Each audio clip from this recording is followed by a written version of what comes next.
higher in the Swiss Alps and heading towards Mount Rigi, where two architects took on the challenge of building a holiday home perched on the side of a mountain. Soaring at 1,665 metres above sea level, this house takes in breathtaking views. It has to withstand some of the harshest winter weather Mother Nature can throw at it. I'm quite excited about how we're getting there. You know something? This is a first for me. I've never been in a cable car before. Not? Because you hate heights. Because I've never wanted to go in a cable car before. You might love it. I won't love it. I will. I don't know. Ja, is goed. Ga zo recht. Oh, here we go. Oh, Yeah. that's the thing I don't like, so I don't go on photograph. I love this.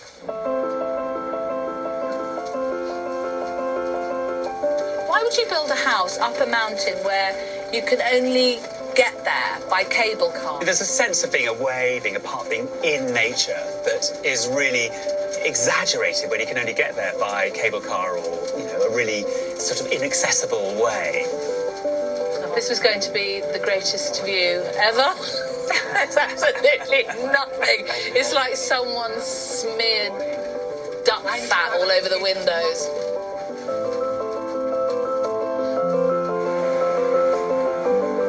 Made it.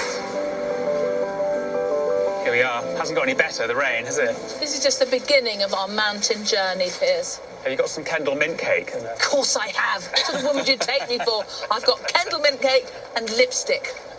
And that's all a woman needs up a mountain. It doesn't take us long to reach the remote mountain village. The house we're heading to is a contemporary take on the traditional chocolate box chalets which sprinkle this area.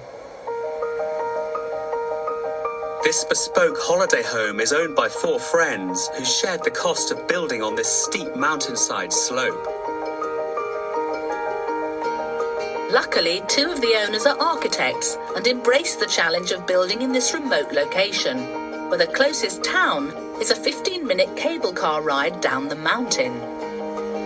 What are your first impressions, Piers? I like it. It looks well made, well detailed, and really easy to use. While deceptively simple from the outside, this innovative house was designed with real purpose. Its unique hexagonal shape creates the stability needed to cope with strong winds. A two-story prefabricated wooden structure sits on top of a deep concrete foundation. A chimney with a steel core runs right through the center of the building, anchoring it to the mountain and distributing heat throughout the house. The living areas and four bedrooms are uniquely shaped to fit into the six-sided structure.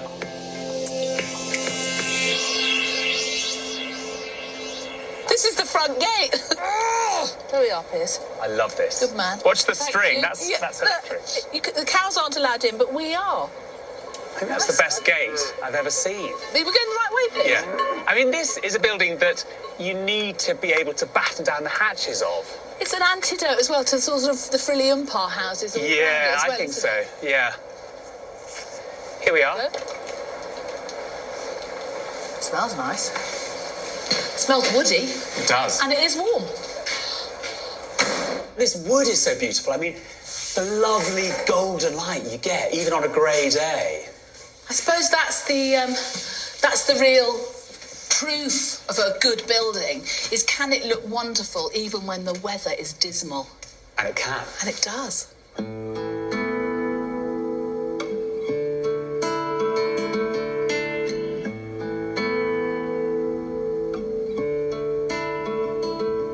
What a great space.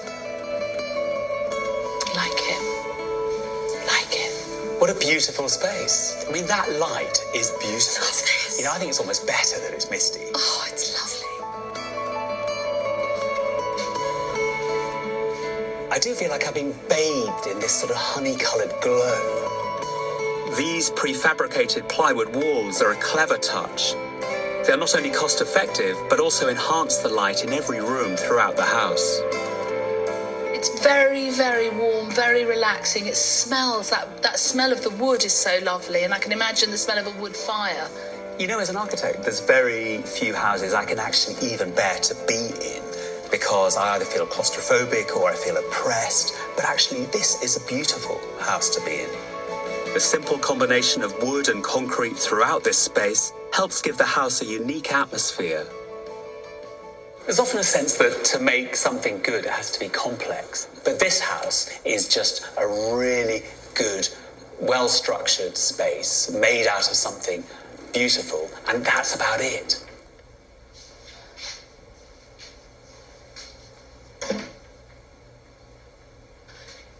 I see the wood theme continues. I've never been in a room with as much wood in as this, unless there's actually been some burning coals in the corner and I've been sitting in a towel, because it is like a sauna. But it works here, and I don't know why it works. Maybe it's to do with the light, maybe it's to do with the size of the spaces. You know, you're very aware when you're walking around that this is sort of ideal for where it is. This just works a dream because the light bounces off all the different angles and it's beautiful.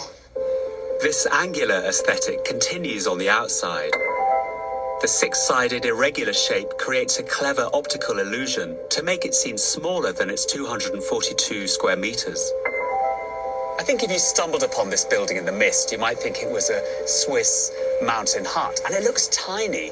And I know it's a cliche to talk about buildings as sculptural, but this one really is, because as you move around it, more and more of it is revealed to you, and from every angle, it's completely different. And now, along the side, we can see its really beautiful shape. The only thing that's missing from this house so far is the view. So I've come up with a challenge for my architect friend. Piers, I think we should have a little drawing competition to see who can most accurately predict what the view really is. You're going to find some brilliant way of doing it, aren't you? With just a single ballpoint pen and a bit of actorly charm. Yes, I am. So get over it. Ready, set, go.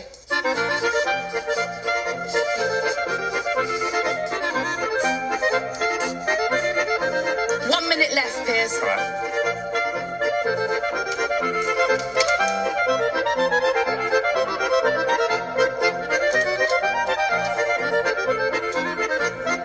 We're done. So what's amazing is we have drawn the same thing. We have drawn the same thing, basically. I think mine's better than yours. I think this window is set up architecturally. That's what I'm trying to show. Okay, you've got very jealous nature. It's just a better drawing. Get over it. Not mighty. This is an intimate size space there, and all there is you and Piers, the Piers. There's a bit of you coming. Can you see it? I can, just down there. Just breaking, See? just breaking.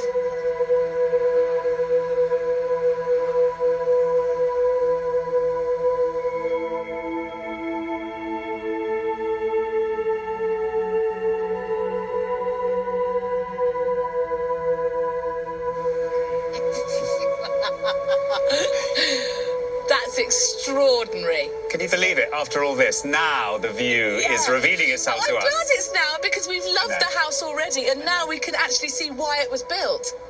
Do you think we would have loved the house as much if we'd seen this when we started? Yeah. I do as well. And now, spread before us. That's amazing. That's like a Japanese watercolour, isn't it? It's fantastic. It is like some special effects thing that Hollywood's putting on for us. Yeah. Still think it looks more like my picture than yours, though. Nonsense. Nonsense. So competitive. Even about nature. Owners and architects Andreas and Gabrielle created their mountain holiday home as a place to retreat to, high above the clouds. The Rigi actually is like an island, the mountain. Yeah. The fog is like a lake, you know, like a sea, and it's like you would live on the sea. Sometimes people stay under the fog for weeks, you know, and up here it's beautiful weather. We came up in a cable car. How on earth did you get this house up a mountain? In Switzerland, it's usual to build in such places with the helicopter. So we decided to make a prefab house. When you prefabricate the house, they do it this prefabrication earlier. And then in one day, they bring this whole element, the whole wall is one element, with the helicopter here. The house was done in one day, actually, the main house. 1 day? 1 day. Although this irregular-shaped house is a departure from the traditional chalets around it, Gabrielle and Andreas designed this structure to withstand the harsh winter weather. You can get really strong wind from here, and when you have only one wall, then it's quite difficult to stabilize the whole wall. When you make it like this, then it's stable. And that was also a reason to do that. It stabilized the whole house. Stiffens it. Yeah. Stiffens it. Actually, the locals were very impressed about our entrance because it's very well protected. In wintertime, the wind comes here and blows all snow away. Even the way is always clean. Is it? The grass? Yes, because of the wind. But that's the reality, dealing Yes, with weather. If you get yes, that right, exactly. everything else is secondary. Do you ever find it hard when you have guests to come and stay? Is it ever hard to get rid of them? It is. Yeah. Because everyone loves the place and they don't want to leave. It's exactly like that. Yes. There is no better place, I think. Yeah, I think that's right.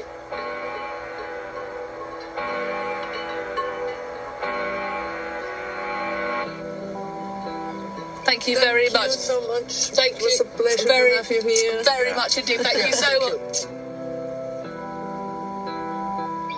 I've learnt a lot today. I've learnt a lot about you in a way because I've learnt a lot about architecture, and I've learnt it's not about rooms, it's not about spaces, it's not even about where the windows are or what the surfaces are like. It's how a place feels. It's about atmosphere. And that really, more than anything, is what we all strive for. Everything else is secondary to that one thing, atmosphere.